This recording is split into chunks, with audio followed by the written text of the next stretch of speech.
Bismillahirrahmanirrahim. Pada kesempatan ini kita akan membahas tentang prinsip dan jenis evaluasi pembelajaran. Yang pertama, prinsip evaluasi pembelajaran. Ada 3 hal yang berkaitan dengan prinsip evaluasi pembelajaran. Yang pertama, prinsip untuk memperoleh hasil yang lebih baik, prinsip dalam penilaian proses belajar, dan prinsip penilaian hasil belajar. Prinsip evaluasi pembelajaran untuk memperoleh hasil yang lebih baik, ada beberapa pendapat, diantaranya adalah Arifin bahwa diperlukan memperhatikan prinsip-prinsip umum evaluasi, yaitu prinsip kontinuitas, prinsip komprehensif, prinsip objektivitas, prinsip kooperatif, dan prinsip praktis. Yang pertama, prinsip kontinuitas. Evaluasi tidak boleh dilakukan secara insidental, karena pembelajaran itu sendiri adalah suatu proses yang kontinu. Oleh sebab itu, dalam melaksanakan evaluasi harus dilakukan secara kontinu. Yang kedua, hasil evaluasi yang diperoleh pada suatu waktu harus senantiasa dihubungkan dengan hasil-hasil pada waktu sebelumnya, sehingga dapat diperoleh gambaran yang jelas dan berarti tentang perkembangan peserta didik. Dan yang ketiga, perkembangan belajar peserta didik tidak dapat dilihat dari dimensi produk saja, tetapi juga dimensi proses, bahkan dari dimensi input. Kemudian prinsip yang kedua adalah komprehensif. Dalam melakukan evaluasi terhadap suatu objek, maka mengambil seluruh objek sebagai bahan evaluasi. Misalnya jika objek evaluasi itu adalah peserta didik, maka ya diambil seluruhnya. Kemudian seluruh aspek kepribadian peserta didik itu harus dievaluasi, baik yang menyangkut kognitif, afektif, maupun psikomotor, dan mengevaluasi objek-objek evaluasi lainnya. Kemudian prinsip yang ketiga adalah adil dan objektif. Dalam melaksanakan evaluasi harus berlaku adil tanpa pilih kasih. Dilakukan dengan cara semua peserta didik harus diperlakukan sama tanpa pandang bulu, apakah itu anaknya sendiri, tetangganya, keluarganya, ya. Jadi harus diperlakukan sama. Hendaknya bertindak secara objektif, apa adanya sesuai dengan kemampuan peserta didik. Sikap like and dislike, perasaan, keinginan, dan prasangka yang bersifat negatif harus dijauhkan dalam melakukan evaluasi. Dan evaluasi harus didasarkan atas kenyataan, yaitu atas dasar data dan fakta yang sebenarnya, bukan hasil manipulasi atau rekayasa. Kemudian prinsip yang keempat adalah kooperatif. Dalam kegiatan evaluasi hendaknya bekerja sama dengan semua pihak. Misalnya orang tua peserta didik, sesama guru, kepala sekolah, dan peserta didik itu sendiri. Hal ini dimaksudkan agar semua pihak merasa puas dengan hasil evaluasi dan pihak-pihak tersebut merasa dihargai. Kemudian prinsip yang kelima adalah praktis.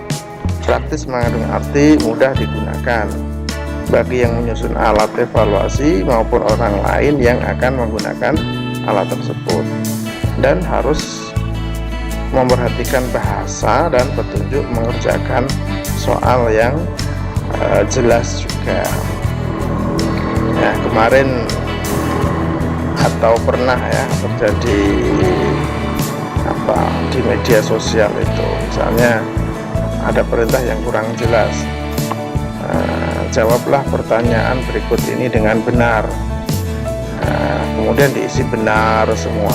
Itu memang di satu sisi ada ketidakjelasan perintah, atau memang ya cari sensasi juga bisa, tetapi paling tidak sebagai guru harus menghindari hal-hal atau perintah-perintah yang demikian. Kemudian prinsip penilaian hasil belajar, prinsip penilaian proses belajar itu ada diantaranya adalah mengukur hasil belajar yang telah ditentukan dengan jelas dan sesuai dengan kompetensi serta tujuan pembelajaran. Kemudian mengukur sampel tingkah laku yang representatif dari hasil belajar dan bahan-bahan yang tercakup dalam pengajaran, mencakup jenis-jenis instrumen penilaian yang paling sesuai untuk mengukur hasil belajar yang diinginkan. Kemudian direncanakan sedemikian rupa agar hasilnya sesuai dengan yang digunakan, dibuat dengan reliabilitas yang sebesar-besarnya dan harus ditafsirkan secara hati-hati. Kemudian dipakai untuk memperbaiki proses dan hasil belajar. Nah, selanjutnya prinsip-prinsip penilaian hasil belajar. Di antaranya adalah penilaian hendaknya dirancang sedemikian rupa sehingga jelas abilitas atau kemampuan yang harus dinilai, materi yang akan dinilai, alat penilaian dan interpretasi hasil penilaian. Itu harus dirancang sebelumnya. Kemudian prinsip berikutnya adalah penilaian harus menjadi bagian integral dalam proses pembelajaran, bukan secara parsial, bukan dipisah-pisahkan. Jadi kegiatan pembelajaran itu memang ada evaluasi, itu ada penilaian. Kemudian yang berikutnya adalah untuk memperoleh hasil yang objektif, penilaian harus menggunakan berbagai alat atau instrumen baik yang berbentuk tes maupun non-tes. Yang keempat, pemilihan alat penilaian harus sesuai dengan kompetensi yang ditetapkan. Yang kelima, alat penilaian harus mendorong kemampuan penalaran dan kreativitas peserta didik, seperti tes tertulis esai, tes kinerja, hasil karya peserta didik, kemudian tugas atau proyek, dan portofolio. Berikutnya, objek penilaian harus mencakup aspek pengetahuan, keterampilan, sikap, dan nilai-nilai. Jadi penilaian tidak hanya pada pengetahuan saja, keterampilan juga perlu dinilai, apalagi sikapnya. Kemudian berikutnya, penilaian harus mengacu pada prinsip diferensiasi. Apa itu? Yaitu memberikan peluang kepada peserta didik untuk menunjukkan apa yang diketahui, apa yang dipahami, dan apa yang dilakukan. Kemudian yang kedelapan, penilaian tidak bersifat diskriminatif. Artinya guru harus bersikap adil dan jujur kepada semua peserta didik serta bertanggung jawab kepada semua pihak tadi. Selanjutnya, penilaian harus diikuti dengan tindak lanjut.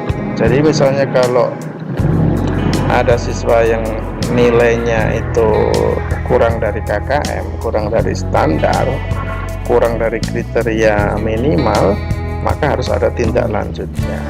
Bisa jadi materinya terlalu berat bagi siswa, atau bisa jadi metode yang digunakan guru tidak sesuai, tidak tepat, maka harus memperbaiki metode yang digunakan oleh guru. Dan yang terakhir, penilaian harus berorientasi kepada kecakapan hidup dan bersifat mendidik. Selanjutnya tentang jenis-jenis evaluasi. Jenis evaluasi sendiri itu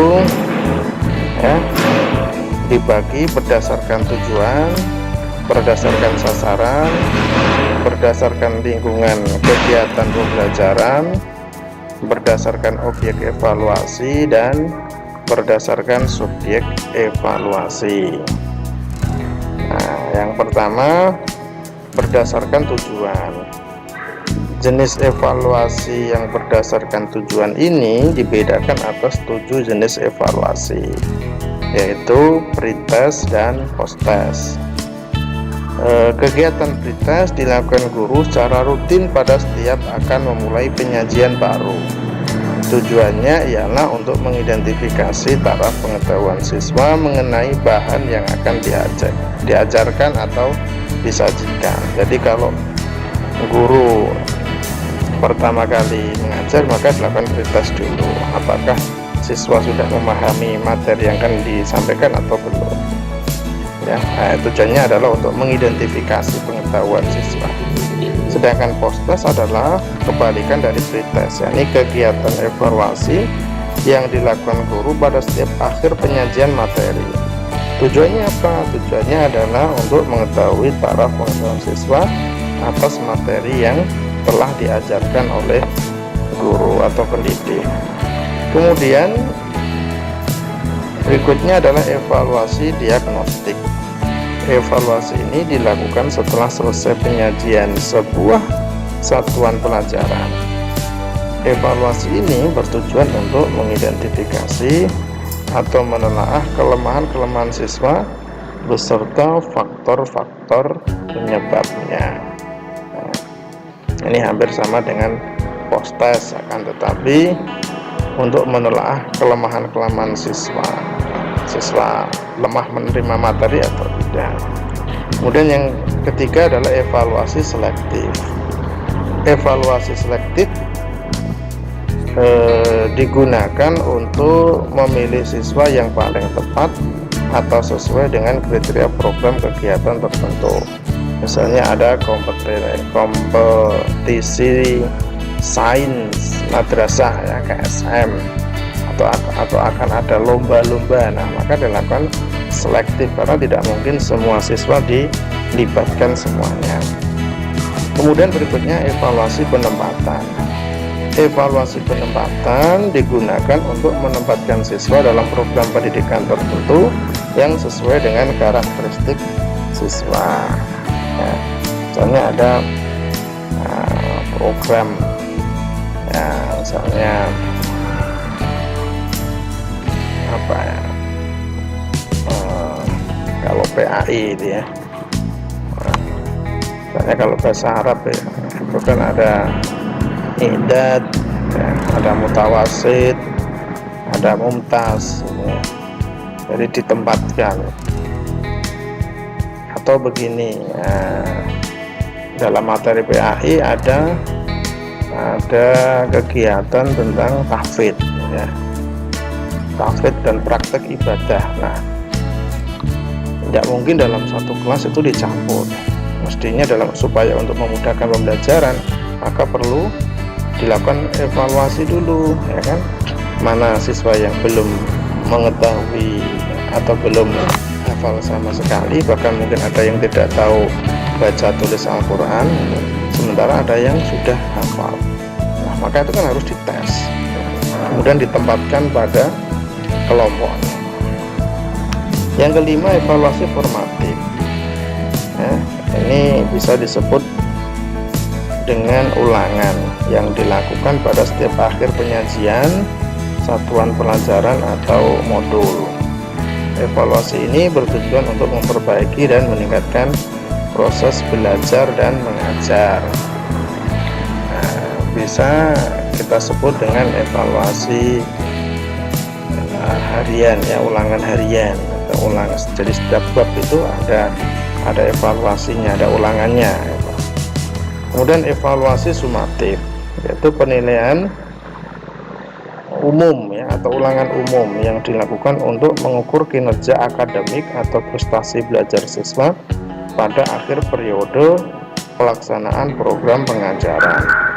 Ini juga disebut evaluasi yang dilakukan untuk menentukan hasil dan kemajuan belajar siswa. Biasanya seperti UAS, ya, ulangan akhir semester. Sekarang PAS, penilaian akhir semester. Dan berikutnya adalah ujian nasional atau UN. ya.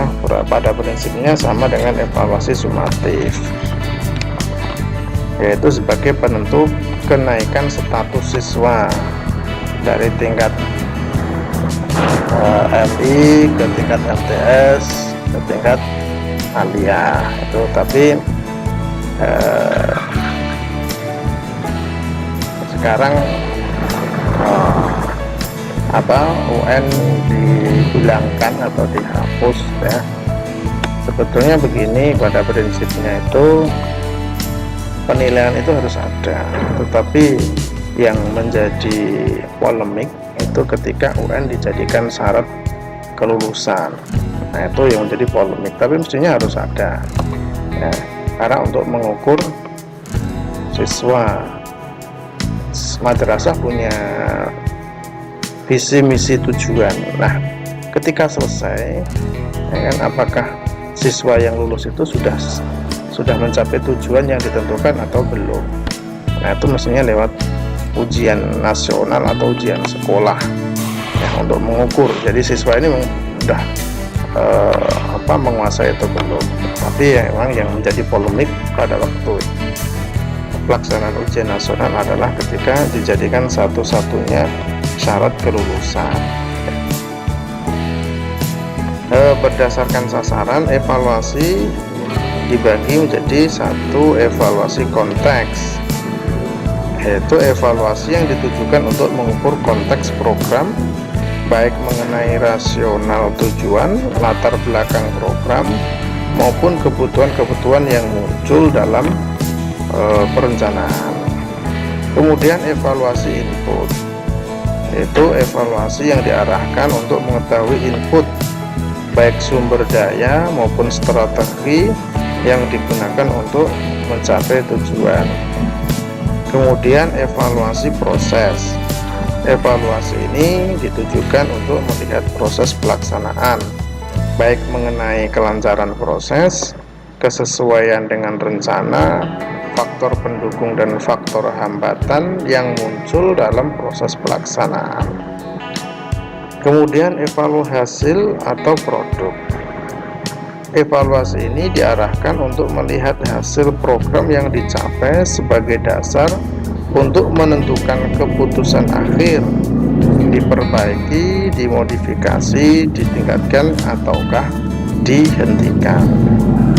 Kemudian yang kelima, evaluasi outcome atau lulusan, yaitu evaluasi yang diarahkan untuk melihat hasil belajar siswa lebih lanjut, yakni evaluasi lulusan setelah terjun ke masyarakat, bagaimana masyarakat menerima lulusan tersebut, lulusan itu diterima atau tidak ya, terpakai di masyarakat atau tidak. Nah, dalam hal ini evaluasi sasaran ini itu memang tidak, bentuknya tidak seperti seperti pengerjaan soal tes itu, atau tidak, alat ukurnya tidak pakai tes itu. Baik, selanjutnya jenis evaluasi berdasarkan lingkup kegiatan pembelajaran. Nah, itu ada 3. Yang pertama, evaluasi program pembelajaran, yaitu evaluasi yang mencakup terhadap tujuan pembelajaran, isi program pembelajaran, strategi belajar mengajar, aspek-aspek program pembelajaran yang lain. Jadi sebelum ini masih program ya, masih perencanaan. Program itu identik dengan rencana, jadi masih dalam rencana itu sudah dievaluasi, tujuannya dievaluasi ya, sebelum dilaksanakan. Dan ada juga yang kedua adalah evaluasi proses pembelajaran. Jadi evaluasi yang mencakup kesesuaian antara proses pembelajaran dengan garis-garis besar program pembelajaran yang ditetapkan. Jadi tadi di atas ya, program pembelajaran untuk garis-garis besar atau perencanaannya. Nah, proses pembelajaran itu ada kesesuaian atau tidak, itu perlu dievaluasi. Kemudian evaluasi hasil pembelajaran, yaitu evaluasi hasil belajar mencakup tingkat penguasaan siswa terhadap tujuan pembelajaran yang ditetapkan, baik umum maupun khusus. Ditinjau dari aspek kognitif, afektif, dan psikomotorik. Jadi evaluasi pembelajaran hasil belajar ini tidak hanya pada kognitif saja, bagaimana afektifnya. Siswa ngerti apa itu wudhu, maka perlu dievaluasi psikomotoriknya. Bisa praktek wudhu tidak, terus afektifnya, sikapnya, bagaimana dalam kehidupan sehari-hari dalam siswa berwudhu itu, apakah dalam melaksanakan perbuatan baik itu diawali wudhu atau tidak. Maka itu perlu sana ya, semua aspek, tidak hanya kognitif saja. Kemudian jenis evaluasi berdasarkan objek evaluasi itu ada evaluasi input, transformasi, dan evaluasi output. Evaluasi input berarti evaluasi terhadap siswa, mencakup kepribadian, sikap, dan keyakinan. Jadi siswa yang masuk ke misalnya MTS, masuk kelas 7, nah itu dievaluasi. Bagaimana inputnya, sikapnya, kepribadiannya, kemudian pengetahuannya, ya itu dievaluasi. Kemudian evaluasi transformasi, yaitu evaluasi terhadap unsur-unsur transformasi proses pembelajaran, antara lain materi, media, metode, strategi, dan lain-lain. Jadi itu juga perlu dievaluasi ya, materinya gimana, medianya gimana, metode yang dipakai bagaimana gitu.